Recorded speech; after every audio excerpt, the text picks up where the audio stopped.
Се санираат последиците од големото невреме што вчера доцна попладне го зафати реонот на Малешевијата. Надојдената брегалница и незините притоки беа причина за поплавување на патишта, штети на мостови и големи наноси. Нивниот големи водостои направи проблем на подрачјето и на општина Пешчево, а секако и на подрачјето на општина Веро, бидејќи тие се сливаат по брегалница и на тој начин имаме огромни материјални штети во туристичката населба Баница. Во градот имавме поголеми наноси на дрвја и ѓубре на мостовите во градот.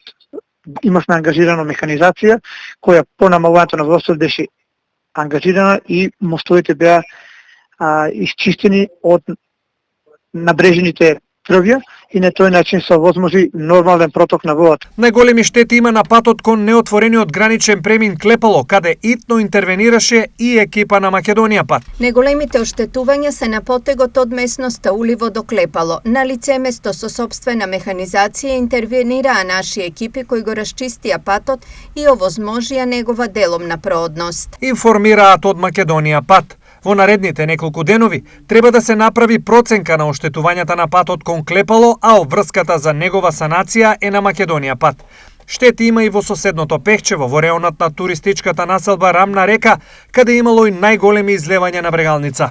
За сега, ниту во Берово, ниту во Пехчево нема информации за оштетување на имот на приватни лица, но од општините повикуваат доколку има штети, истите да се пријават. Ги охрабрувам, дел од приватните или правните или физички лица кои имаат некаква штета да пријават во општината, со наша комисија ќе ги процени дали реално треба да бидат надоместени или имаме поголем дел оштетување на мостовите кои биле направени самите граѓани за преминување на река Брегалница. Добивме помош од македонски железници во шини кои би се користеле за поставена конструкција за мостови.